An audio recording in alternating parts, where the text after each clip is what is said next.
Hi friends, लक्ष्य academy channel में आपका स्वागत है और मैं हूं पंकज मिश्रा। साथियों, आप लोग जानते हो कि रोज का अपना एक सेशन हो रहा है। क्या एक हम मेन टॉपिक को पकड़ करके एक एक टॉपिक को हम अपना कवर कर रहे हैं। तो आपका इम्पोर्टेंट सेशन क्या चल रहा है? यूपी पुलिस जेल वार्डर का तैयारी आपका चल रहा है। आपका इम्पोर्टेंट टॉपिक, आज का अपना इम्पोर्टेंट टॉपिक कल हम आपको बताए ही थे कि अपना इम्पोर्टेंट टॉपिक अब क्या चलेगा, राष्ट्रीय प्रतीक। आपको हम तिरंगा बता चुके, अपना तिरंगा, और क्या बता चुके, राष्ट्रीय गान, राष्ट्रीय गीत। भाई उसी से संबंधित ये सब संबंध ऐसे संबंध हैं, इन सभी चीज़ों से क्वेश्चन पूछा जाता है, बार बार क्वेश्चन पूछा जाता है। आप लोग सोचते हो कि हमारे सिलेबस में ये है भी नहीं, फिर भी ये क्वेश्चन कहाँ से आ गया। तो साथियों, ये जीएस का पोर्शन है। जीएस में कहाँ से क्वेश्चन क्या आ जाए कुछ पता नहीं।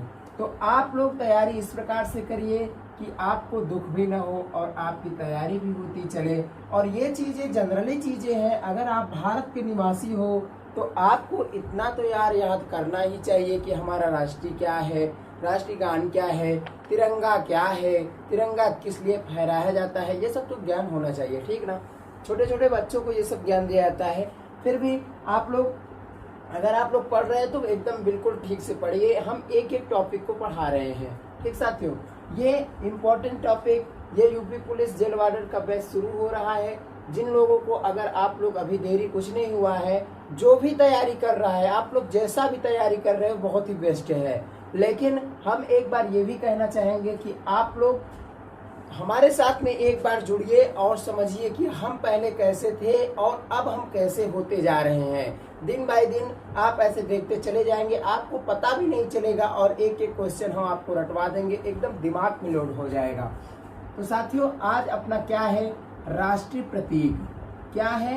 राष्ट्रीय प्रतीक।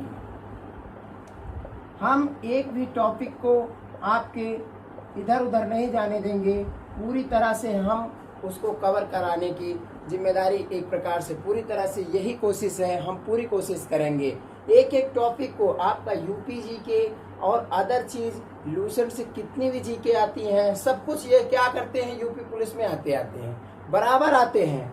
तो भाई साहब, अपना राष्ट्रीय प्रतीक, राष्ट्रीय प्रतीक का मतलब क्या है कि भारत एक क्या है, भारत एक गणतंत्रात्मक देश है, राजतंत्रात्मक देश है। इसमें क्या है कि भारत के कुछ राष्ट्रीय प्रतीक घोषित किए गए हैं। तो राष्ट्रीय प्रतीक क्या है? तो भारत का राष्ट्रीय प्रतीक क्या है? भारत का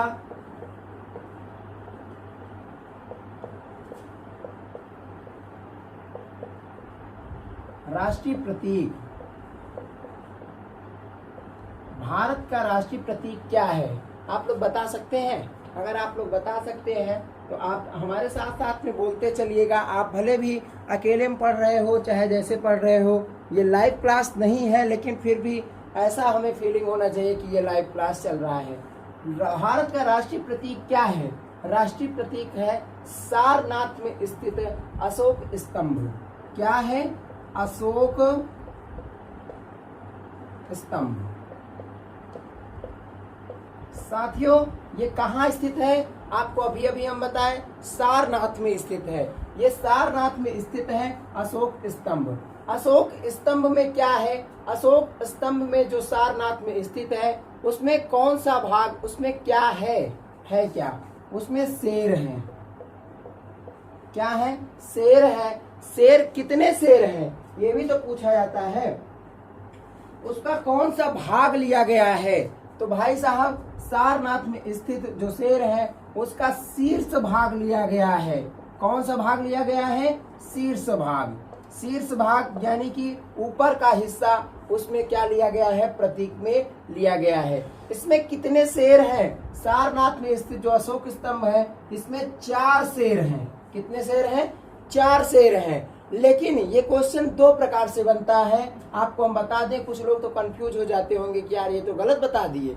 गलत नहीं साथियों, आप लोग देखिए कि आप लोग कैसे पढ़ रहे हो और हम कैसे आपको पढ़ा रहे हैं। क्वेश्चन 2 प्रकार से बनता है कि सारनाथ में स्थित जो अशोक स्तंभ है उसमें शेर कितने हैं? उसमें शेर 4 हैं, ठीक ना। कितने शेर दिखाई देते हैं? दिखाई कितने देते हैं? दिखाई तो दिखाई शेर कितने देते हैं? 3। क्यों? क्योंकि एक शेर इधर का मुंह किए रहेगा और एक शेर इधर का मुंह किए रहेगा और एक शेर ये एकदम सामने किए रहेगा और सामने वाले के पीछे एक शेर यहाँ पर रहेगा, तो पीछे वाला आपको दिखाई ही नहीं देगा। तो है तो 4, लेकिन माना कितना गया? दिखाई कितने देते हैं? 3। तो क्वेश्चन 2 प्रकार से पूछा जाता है कि अशोक स्तंभ में जो सारनाथ में स्थित है उसमें कुल कितने शेर हैं? तो कुल 4 शेर हैं। दिखाई कितने देते हैं? 3 दिखाई देते हैं। क्लियर साथियों? यहाँ तक आप लोगों को समझ में आ गया होगा। अब राष्ट्रीय प्रतीक, राष्ट्रीय प्रतीक में कौन कौन से पशु हैं? देखिए, राष्ट्रीय प्रतीक कई प्रकार से प्रतीक बनाए गए हैं। तो राष्ट्रीय प्रतीक में कौन कौन से पशु हैं, उसमें ये भी पूछा जाता है कि कौन सा पशु नहीं है, ये क्वेश्चन आ जाता है, क्योंकि इसमें कई पशु हैं। भाई साहब, अपना राष्ट्रीय मुद्रा क्या है? रुपया है। रुपया में भी आप लोग देखे होंगे, उसमें एक सांड था, वो भी क्या हुआ था? उसको भी राष्ट्रीय प्रतीक घोषित किया गया। तो राष्ट्रीय प्रतीक में आपको हम जैसे नाम बता देते हैं, राष्ट्रीय प्रतीक, राष्ट्रीय पशु। राष्ट्रीय पशु आप लोग जानते हो क्या है? बाघ है। बाघ है ना? तो राष्ट्रीय पशु बाघ है, लेकिन राष्ट्रीय प्रतीक में कौन कौन से पशु हैं? कौन कौन? जब कौन कौन से आ जाते हैं तो कौन कौन से पशु हैं? तो यहाँ पर भी सिंह है, सिंह है, सांड है, सिंह है, सांड है, घोड़ा है, आदि चीजें क्या है? ये अपने राष्ट्रीय प्रतीक में है। और मुख्यतः राष्ट्रीय पशु कौन है? राष्ट्रीय पशु क्या है? बाघ है। ठीक ना भाई साहब? आज हम आपको राष्ट्रीय प्रतीक पढ़ा डालेंगे, भारत का पूरा भी राष्ट्रीय प्रतीक, यहाँ से कोई भी क्वेश्चन उठता है एकदम क्लियर। ठीक साथियों? तो राष्ट्रीय प्रतीक है। भारत के राष्ट्रीय प्रतीक में कितने शेर दिखाई देते हैं? आपको हम बता ही दिए कि भारत के राष्ट्रीय प्रतीक में कितने शेर दिखाई देते हैं? 3 शेर दिखाई देते हैं। क्लियर? देखिए, जब राष्ट्रीय प्रतीक हो गया, राष्ट्रीय शेर हो गए, राष्ट्रीय पशु आपको हम बता दिए। आप लोग इसे स्क्रीनशॉट लेते चलिएगा, हम आपका इंतजार नहीं करेंगे। अब आपको हम पढ़ा करके क्लास को पूरा करना होता है, अभी हमें बहुत ज़्यादा काम है, तो हम भी पढ़ाई करते हैं भाई साहब, लेकिन फिर भी आपका टाइम, हम अपना टाइम निकाल करके आपको पढ़ा रहे हैं। देखिए, राष्ट्रीय संवत, राष्ट्रीय संवत, तो किस संवत को राष्ट्रीय घोषित किया गया? तो राष्ट्रीय संवत है शक संवत। शक संवत, शक संवत भाई साहब, अब यहाँ पर हम राष्ट्रीय चीजें पढ़ा रहे हैं। अब अगर हिस्ट्री में आ जाएं तो शक संवत किसने बनाया था? शक संवत की स्थापना किसने की थी? तो यहाँ पर नाम निकल के आ जाता है कनिष्क का। भाई साहब, कनिष्क ने बहुत अच्छा काम किया था यार, बहुत ज्यादा अच्छा। इसे 78 ईस्वी में कनिष्क ने बनवाया था। कनिष्क ने स्थापना की, किसका? शक संवत की स्थापना कनिष्क ने की थी। चलिए, वो तो ठीक है। शक संवत पर आधारित राष्ट्रीय पांचांग, राष्ट्रीय पांचांग का पांचांग मतलब कि राष्ट्रीय कैलेंडर, कैलेंडर राष्ट्रीय पांचांग यानी कि महीना। महीना कितने होते हैं? 12 महीने होते हैं, 12 महीने। और शक संवत के आधार पर 12 महीने में राष्ट्रीय पांचांग का पहला महीना कहाँ से शुरू होता है? पहला महीना होता है चैत्र, चैत्र होता है, चैत्र पहला महीना। और आखिरी महीना, ये हिंदी का कैलेंडर है। आप तो जनवरी, फरवरी, मार्च, अप्रैल जानते हो, लेकिन ये हिंदी में चैत्र, वैशाख, जेठ, आषाढ़, सावन, भादो, कुवार, कार्तिक, अहार, पुष, माघ, फागुन। तो लास्ट महीना कौन सा है? फाल्गुन का होता है। लास्ट महीना फाल्गुन। चैत में राष्ट्रीय पंचांग के अनुसार, ये सब क्वेश्चन आते हैं कि राष्ट्रीय पंचांग के अनुसार पहले महीने की शुरुआत किस महीने से होती है? तो चैत महीने से होती है। चैत से पहला महीना शुरू होता है। ठीक साथियों, उम्मीद करते हैं आप लोगों को ये पसंद आ रहा होगा। अगर ये पसंद आ रहा है तो आप लोग वीडियो को शेयर जरूर कर दीजिएगा अपने साथियों में। इंस्टाग्राम, फेसबुक, व्हाट्सएप, जहाँ भी आप लोग ज्वाइन हो, सब जगह शेयर कर दो यार। अपना अपना तो यार कर्तव्य निभाओ सब लोग। ठीक है साथियों? तो ये हो गया शक सम्मत, आपको हम बता दिए। राष्ट्रीय पशु कौन सा है? राष्ट्रीय पशु, ये सब छोटे छोटे बच्चे पढ़ते हैं, किसी से भी आप पूछोगे वो भी बता देंगे कि राष्ट्रीय पशु क्या है, बाघ है। क्या है? बाघ है। लेकिन भाई साहब बाघ से पहले राष्ट्रीय पशु क्या है? बाघ है। इसका वैज्ञानिक क्या नाम है? इसका वैज्ञानिक नाम है पैंथेरा टाइग्रिस। पैंथेरा टाइग्रिस, लिन्नायस भी इसे कहते हैं, लिन्नायस, पैंथेरा टाइग्रिस लिन्नायस। अगर आपसे पूछ लिया जाए कि बाघ से पहले, राष्ट्रीय पशु बाघ से पहले कौन सा पशु था, तो बाघ से पहले कौन सा पशु था? बाघ से पहले सिंह था। कौन था? बाघ से पहले कौन सा राष्ट्रीय पशु था? तो राष्ट्रीय पशु सिंह था। आपको समझ में आ गया होगा। कुछ चीजें आपको नॉलेज होंगी लेकिन कुछ चीजें आपको नहीं नॉलेज होंगी। लेकिन हम जितना भी इम्पोर्टेंट टॉपिक पढ़ा रहे हैं आप लोग पूरी तरह से इसे पढ़िएगा। ये मत करिएगा कि अरे हमें ये तो पता है। अगर आपको राष्ट्रीय पशु बाघ पता है, इसका वैज्ञानिक नाम नहीं पता है, तो आप लोग इसे नोट डाउन पूरा कर लीजिए। एक नोट्स जरूर बनाइए। अच्छे विद्यार्थी की पहचान यही होती है, पहला चीज तो टाइम टेबल और दूसरा चीज क्या होता है? नोट्स। ताकि यार बिना अस्त्र शस्त्र के लड़ाई नहीं लड़ी जाती है। राष्ट्रीय पक्षी, राष्ट्रीय पक्षी आप लोग जानते ही होंगे कि राष्ट्रीय पक्षी क्या है? राष्ट्रीय पक्षी है मोर। मोर पता है ना? राष्ट्रीय पक्षी मोर, पिकॉक। राष्ट्रीय पक्षी क्या है? मोर। मोर को वैज्ञानिक नाम क्या है? मोर का वैज्ञानिक नाम पावो क्रिस्टेटस। ठीक ना? पावो क्रिस्टेटस क्या है? मोर का वैज्ञानिक नाम। ठीक ना भाई साहब?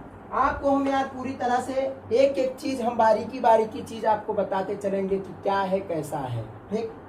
अब राष्ट्रीय आदर्श वाक्य, राष्ट्रीय आदर्श वाक्य, आदर्श वाक्य क्या है? सत्यमेव जयते। क्या है? सत्यमेव जयते। सत्यमेव जयते किस उपनिषद से लिया गया है? इसे आप लोग नीचे कमेंट बॉक्स में जरूर बताइए। ये क्वेश्चन का आंसर हमें कमेंट बॉक्स में आप लोग जरूर दीजिए कि किस उपनिषद से लिया गया है सत्यमेव जयते।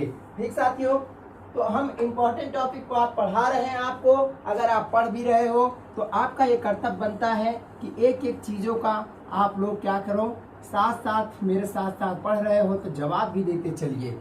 ये नहीं लगना चाहिए कि यार हमने पढ़ भी लिया हमें आया भी नहीं। जब तक ताल से ताल नहीं मिलता भाई साहब तब तक ताली नहीं बजती है। जैसे एक हाथ, अकेले हाथ से ताली तो बजेगी नहीं। अगर आप भी हाथ मिलाओगे तो ताली बज जाएगी, नहीं मिलाओगे नहीं बज सकती है। अब साथियों आ जाता है सर्वोच्च राष्ट्रीय पुरस्कार। सर्वोच्च राष्ट्रीय पुरस्कार क्या है? भारत रत्न। सर्वप्रथम भारत रत्न किसे मिला आप लोग जानते हैं? डॉक्टर राजेंद्र प्रसाद। राष्ट्रीय पुष्प,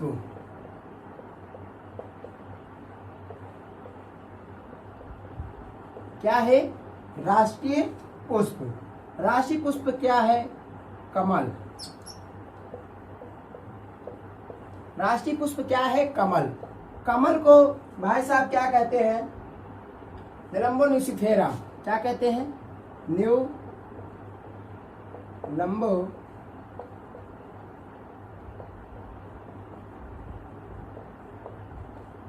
न्यूसिफेरा। भाई साहब एक बार की बात बताएं, हमारा एक छोटा सा भाई है, वो क्या किया, मेरा एक फ्रेंड आया था, गांव का लड़का था। फ्रेंड क्या था? वो गांव का लड़का था। तो वो आया था मेरा छोटा वाला भाई, उससे यही पूछा था राष्ट्रीय पुष्प क्या है? राष्ट्रीय पुष्प वो कमल तो बता दिया लेकिन उसका वैज्ञानिक नाम जब उसे पूछा तो वो नहीं बता पाया। अब बताओ, वो मेरा भाई, छोटा भाई, उसको समझदारी तो है नहीं, वो हंसने लगा। वो बोल रहा है भैया देखिए, इनसे हम ये चीज़ पूछे, ये नहीं बता पाए। हम बोले अब क्या बताएं तुमको, अभी तुम छोटे हो, पढ़ाई पर कभी गर्व नहीं किया जाता है, अभी तुम छोटे हो। ठीक है, छोटी छोटी चीज़ें नहीं आती इंसान को, लेकिन हाँ पढ़ेंगे आ जाएगा उनको भी। छोटे बच्चों को बहुत ज़्यादा याद होता है भाई साहब, अगर आप उनको कुछ भी बताओगे ना, उनकी कैचिंग पावर बहुत ज़बरदस्त होती है, उनकी मेमोरी तो खाली रहती है, इसलिए वो बहुत ज़बरदस्त कैच करते हैं। आप बड़े हो गए हो तो आपकी मेमोरी में तरह तरह की चीज़ें गूंज रही है, इसलिए आप नहीं ज़्यादा याद कर पाते, लेकिन हाँ याद करो यार, बिल्कुल होगा। ठीक है भाई, फिर भी देखते हैं राष्ट्रीय फल क्या है। राष्ट्रीय फल, राष्ट्रीय फल क्या है? आम। आम का वैज्ञानिक नाम क्या है? Mangifera indica. Mangifera indica. आपको हम वैज्ञानिक नाम की एक क्लास पढ़ा चुके हैं, आप लोग जाकर के उसे देख लीजिए। राष्ट्रीय खेल, राष्ट्रीय खेल, कुछ लोग इसे बोलते हैं क्रिकेट, लेकिन क्रिकेट का जन्मदाता कौन है भाई साहब? इंग्लैंड देश है। राष्ट्रीय खेल अपने भारत का, इंग्लैंड भारत का नहीं है। राष्ट्रीय खेल क्या है? हॉकी है। हॉकी, हॉकी भाई, हॉकी शब्द आ गया ना तो हॉकी से आप समझते हैं, हॉकी से कईयों क्वेश्चन उठता है, हॉकी में कितने खिलाड़ी होते हैं, हॉकी सब, हॉकी के जादूगर कौन है, हॉकी के जो जादूगर हैं उनका जन्म कहाँ हुआ था, ये सब क्वेश्चन यार ये सब बराबर उठते हैं, और ये सब पुलिस के क्वेश्चन में बराबर आते हैं। पुलिस, दरोगा, एसआई, लेखपाल, रेडियो, ये सब क्वेश्चन बराबर उठते हैं यार। सब हम कितना आपको बताएं, आप लोग बस जुटे रहिए, पढ़ते चलिए। राष्ट्रीय जलचर, राष्ट्रीय जलचर, जलचर आप समझते हो ना, मछली। राष्ट्रीय मछली कौन सी है? डॉल्फिन। राष्ट्रीय मछली कौन है? डॉल्फिन। राष्ट्रीय वृक्ष,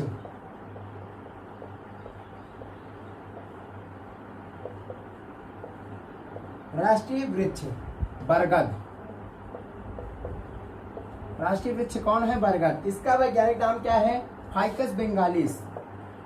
फाइकस बेंगालिस।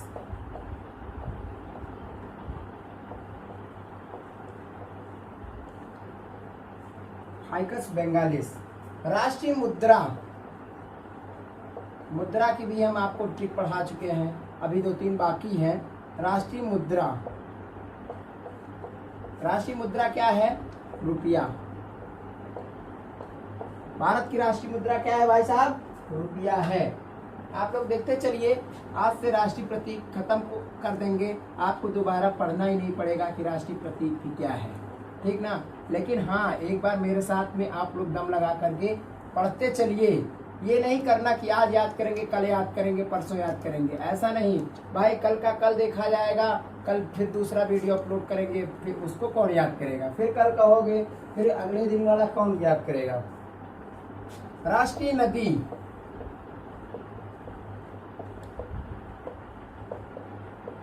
गंगा। कौन है? राष्ट्रीय नदी गंगा है। जितने भी सिटी है ना, ज्यादातर गंगा नदी के किनारे बसे हैं। राष्ट्रीय पिता, आप लोग जानते होंगे राष्ट्रीय पिता। राष्ट्रीय पिता कौन है? महात्मा गांधी भाई साहब, महात्मा गांधी, ठीक है। राष्ट्रीय पिता महात्मा गांधी। हाँ, अब एक क्वेश्चन ये उठता है, चलिए इसे हम होमवर्क में आपको देंगे कि महात्मा गांधी राष्ट्रीय पिता, गांधी जी को, महात्मा गांधी जी को राष्ट्रपिता किसने कहा था? सबसे पहले राष्ट्रपिता किसने कहा? ये होमवर्क में क्वेश्चन। राष्ट्रीय दिवस, राष्ट्रीय दिवस, दिवस कौन कौन से है? राष्ट्रीय दिवस, स्वतंत्रता दिवस, स्वतंत्रता, गणतंत्र दिवस, और क्या है एक?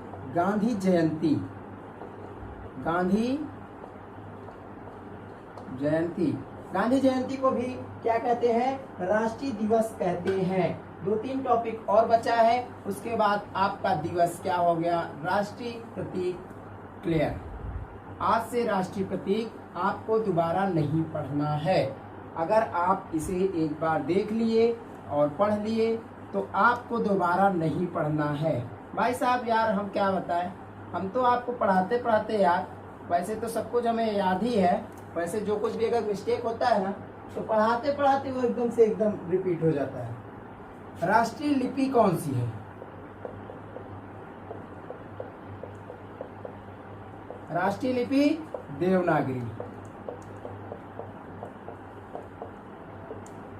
सबसे प्राचीन ब्राह्मी लिपि भी है लेकिन देवनागरी को ही मान्यता दी गई है, ठीक है ना। राष्ट्रीय कैलेंडर,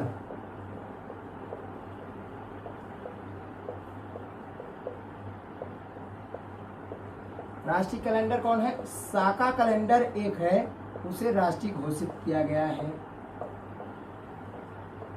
साका कैलेंडर राष्ट्रीय कैलेंडर। राष्ट्रीय गान के बारे में आपको बता दिए, गान क्या है? राष्ट्रीय गान जनगण मन, आपको कल हम बहुत ही विस्तार से बताए थे। जनगण मन अधिनायक जय हे आदि चीजें। राष्ट्रीय गीत, गीत के बारे में आपको हम बता ही चुके हैं कि राष्ट्रीय गीत क्या है। राष्ट्रीय गीत वंदे मातरम,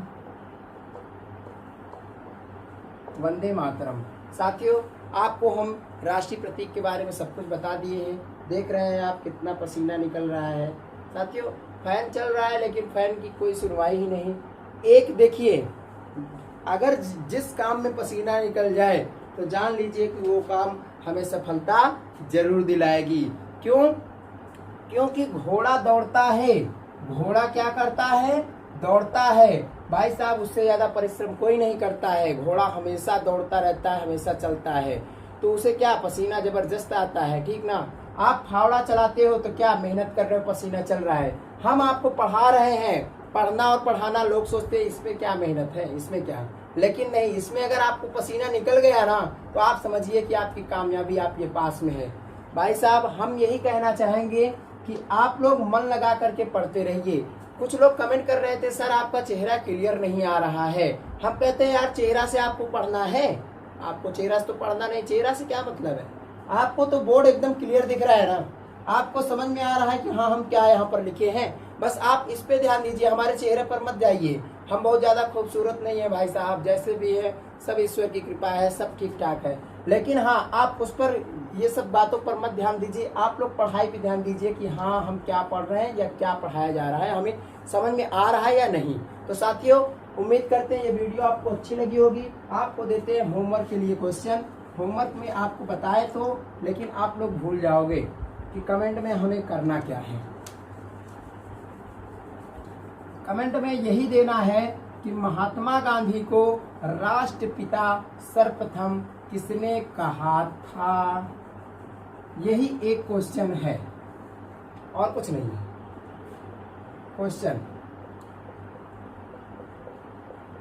महात्मा गांधी को सर्वप्रथम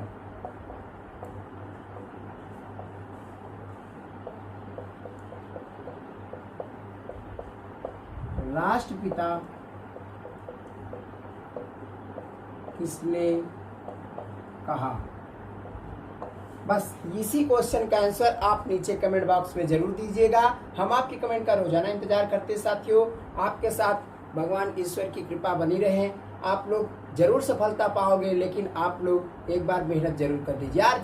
अभी आप क्या करो, सर झुका करके पढ़ो, बाद में आपको क्या करना होगा पता है, आप सर उठा करके जियोगे, कभी नहीं झुकाना पड़ेगा फिर। लेकिन अभी झुकाओ, जो झुके रहते हैं ना, देखो आप जब पेड़ जो फलते हैं, जिन पर जो छोटे छोटे बच्चे, जब पेड़ अगर जब फल फूल देने लगता है, आम पक जाते हैं, तो वो क्या करता है, झुक जाता है। तो ठीक उसी प्रकार से अपने अंदर भी आप लोग गंभीरता लाइए। आप लोग भी वैसे ही झुक करके पढ़िए। फिर जब आपका काम हो जाए ना, फिर आप जिंदगी भर ऐसे आप उठा करके जियोगे, आपको कोई बोलने वाला भी नहीं है। एकदम best of luck, best of luck. साथियों आप लोग जुटे रहिए, तब तक के लिए बाय बाय।